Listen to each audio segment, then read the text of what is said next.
Ahoy VC, welcome to the Personal Oasis. My name is Isaac, I'll be your host, and welcome to the Blind Island. Today we're going to be doing a vinyl finds video, and we got a thick stack here to share with you. We have some contemporary, jazz, funk, country, and rock. A little bit of something for everyone. What's in the stack? Stay tuned.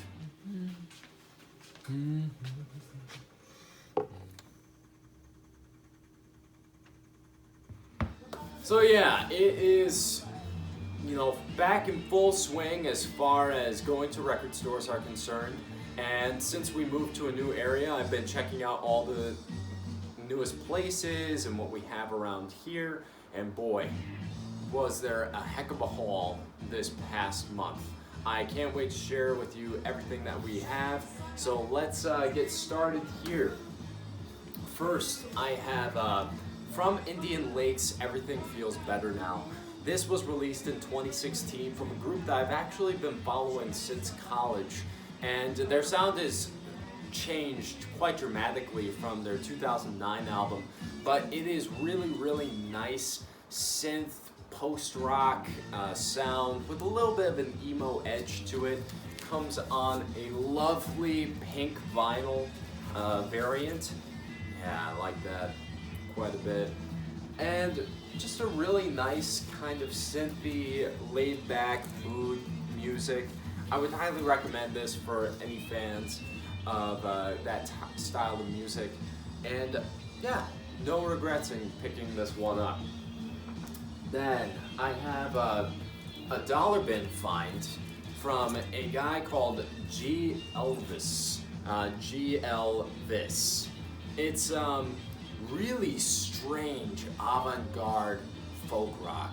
I wouldn't even call it folk rock, it's just folk. Kind of reminds me of out there acid folk from the 60s like Ed Askew, Midge, and even to a lesser degree Daniel Johnston. I'm going to include a snippet here in the video so that you can get a taste of what this sounds like.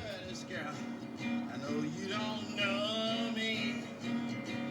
I know you don't love me. I don't care if you're black or white. You're not loving me. And next I have the outlaw himself, David Allan Coe, Once Upon a Rhyme. Really fantastic record if you're a fan of outlaw country. It has his big hit, Would You Lay With Me in a Field of Stones. Really lovely track, and this is where he started to solidify himself as an outlaw country superstar. I picked this one up for $6.99. Really am glad that I did, and it's a wonderful addition to the collection.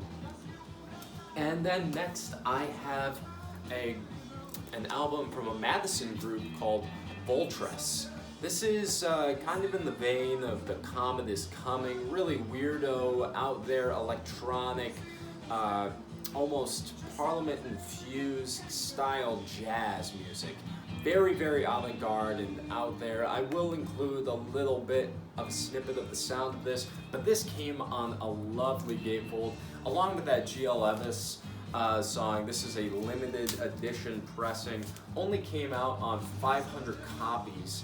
And you can tell that was hand printed and really nice gatefold. Some really big players on here. Richard Davis is on the upright bass, really killing it as far as his playing is concerned. Roscoe Mitchell is on tenor and bass saxophone. Really wonderful album, and one that I've been coming back to quite a bit in the past couple months here, couple of weeks. And yeah, really happy that I picked this one up. It was only $4, and I'll include a little bit of a snippet of what it sounds like. I'll talk to you later. Give me a call back if you want. Bye.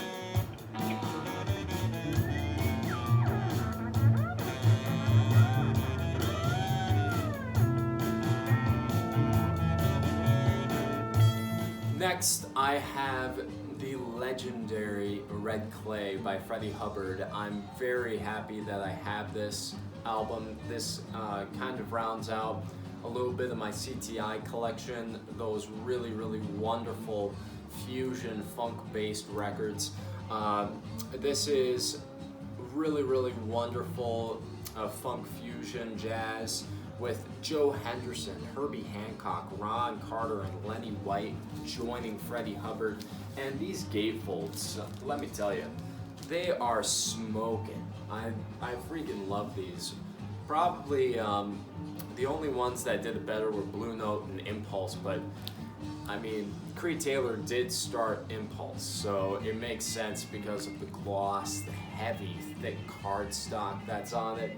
Really kept up that quality as far as the packaging is concerned for many, many years. And I'm really, really happy to have this one in the collection. I think I spent $10 on this one. Definitely worth the price of admission though. It's one of those that's starting to slowly climb up in price, and glad to have it in the collection. And then next, this one was an absolute steal. I have an original stereo copy of Miles Davis' Porgy and Bess. Picked this one up for $10 at an antique mall in Appleton, Wisconsin. And it is just gorgeous music. It was a collaboration, one of, I believe, 4 collaborations that Miles Davis did with Gil. And I love those 6i labels. Yeah, that's just great stuff. And Miles playing is probably some of the most emotive that he ever has done. You really, really feel the power behind each song on this opera, and really, really love this record. Can't believe that I found it for $10 and happy to have it in our collection. And next I have Ohio Players' Honey. This is probably the one Ohio Players album that I absolutely needed in our collection. Along with Fire and Climax, there are a couple of others from their earlier days at the Westbound label, but this is just full of some really great groovy funky tunes. And I'm going to have to include a little snippet of Ohio Players because I don't think that a lot of people, they know Love Roller Coaster, which is also on this record, but don't know how really gritty and nasty they could get sometimes.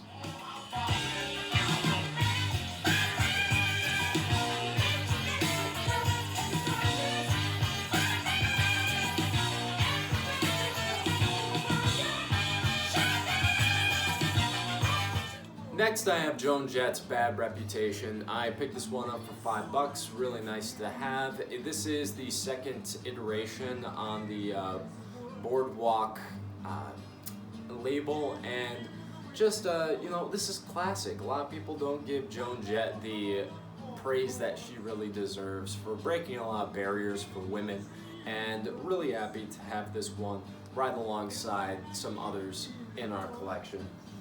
And then I found this really fun piece, Sally Eaton, Farewell American Tour. I found this in a bargain bin at the exclusive company of Oshkosh, and man, wow, what an amazing singer. I think I'm gonna have to do a review just of this album alone because she has a lot of vocal quirks and tics to her voice that are similar to Janis Joplin and Patti Smith. This record really is all over the map as far as styles are concerned, but I love this cover as well. It almost looks contemporary to my eyes, something that would be coming out today for sure as far as the aesthetic of this album is concerned. And the only album ever released by her, she was one of the singers for the musical Hair, and just a really, really great record. I'm gonna definitely be doing a review of this in a later episode. Then we have such a great pickup for only $1 in the bargain bin, The Ventures Christmas album. This is one of my favorite Christmas records. I could never ever find it. It was usually overpriced in my opinion around Christmas time, around $20 to $30. I'm like, I'm not gonna pay $20 to $30 for the Ventures Christmas.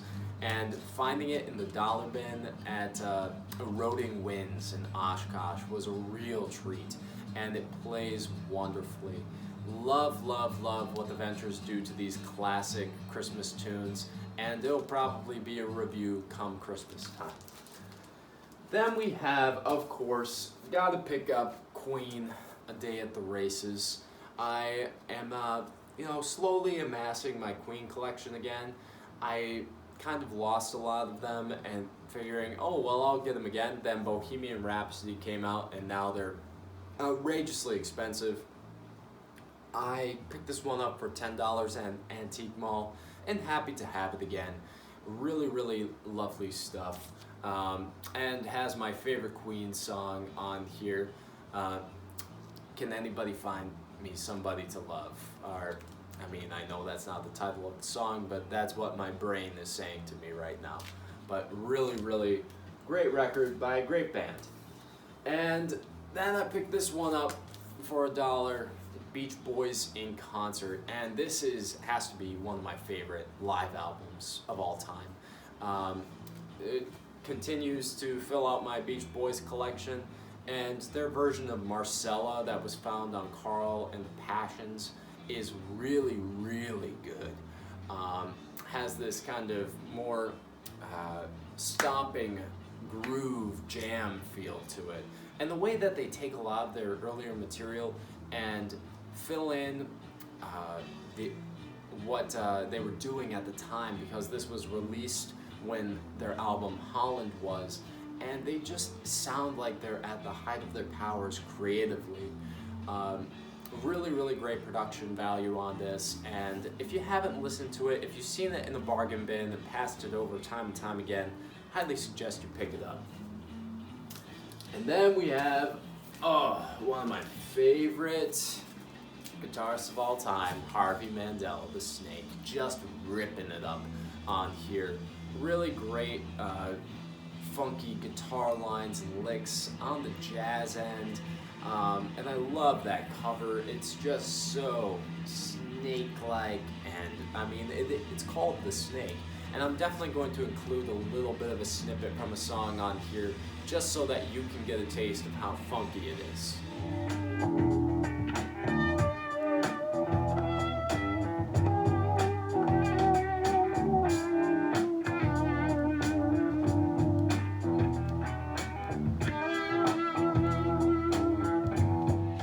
And next, I have to show one that lots of people in the VC have shown before, and this is Damnation of Adam Blessing. So good, just a ripping record, and I love their version of Last Train to Clarksville. I finally found it for a decent price, $15, usually pretty expensive in this area. Found it at Eroding Winds, really happy to have it in the collection, and it is just killing it on our turntable. Then this one was shown by Emma at 8 Vinyl Low, and I know she's such a Cheap Trick fan, but this of course was the project of members before Cheap Trick, and that's Fuse. And again, this was another record that I picked up for fairly cheap at Eroding Winds. I think it was like $12, and just the vinyl is in great shape. The sleeve is a little beat up, but man, this music is just ripping. It is so harsh, and I love just how heavy the music is on here. The guitar solos are swirling, big, bombastic, and I'm very happy to have this record in my collection. Next, I have a great record by The Seeds, Raw and Alive. Now, they say that this is The Seeds live in concert at Merlin's Music Box, and that's a bit of a stretch because they really weren't live in a venue. They were actually in studio being recorded live and then had canned audience dubbed in on them. However, even though with the canned audience, they just sound so freaking salivating, raw, absolutely destructive. And I love their version of Up in Her Room on this album. I love Gypsy plays his drum and Pushing Too Hard on here. I think that they're the best versions of the songs. Yes, the screaming can get a little bit much, but sometimes it adds to the aesthetic that they are just going all out on here. And it really does have that punk quality. I'm going to include a little snippet of the album here just so that you can get a taste of that raw feel.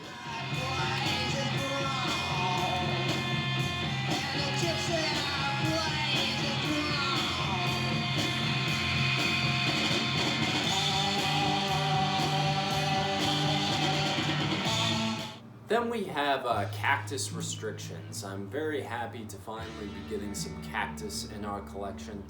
These, their first 3 albums were albums that I've been seeking for a while at a decent price. Finally found this for $6, and boy, it is a rollicking, ripping good time. A lot of jammy elements to it. It definitely leans heavy into the blues elements as well, but very, very good record. Very happy to have it in the collection. And then, of course, you can't have Cactus Restrictions without Cactus Self-Titled, their first ever LP, and I'll never forget when it was recommended by Dylan at Noble Records, and I've been seeking it out for a very long time. Finally found it for a decent price, and it really doesn't disappoint. It hits heavy, it hits hard, and one that I'm happy to have here in our collection. And then we have something that I'm very excited to have, one that I've been seeking out for a long time, a group I've been seeking out for a long time, and that would be the Groundhogs. And this takes the cake as far as my favorite album cover for this round. I mean, geez, look at that artwork. It is gorgeous. And I love the gatefold here. Pops out, the song track listing pops out. It has its own little comic inside. They even have faux advertisements on here. I think that's just so fun, and I can't believe how much detail went into this gatefold. And I think that the music within just as good. It is really a wonderful blues psych album, and really, really happy to have this album in our collection. And finishing off, rounding us off, this is the only one I got online, and I picked it up for $10. Really, really happy that I was able to find it. Another one that was has been shared a lot on the VC, and that's Groundhogs, Thank Christ for the Bomb. I can't believe that I was able to find a copy that cheap. They're definitely beginning to raise in price as time continues on, and very, very happy to have this one in the collection. It's what we have playing on the Personal Oasis right now, and I can guarantee you we'll be playing many, many more times. So guys, that's it. That's our vinyl finds for the month of June. What did you think? Let me know in the comments below, and I hope that you guys have a great day on your own Personal Oasis. Cheers.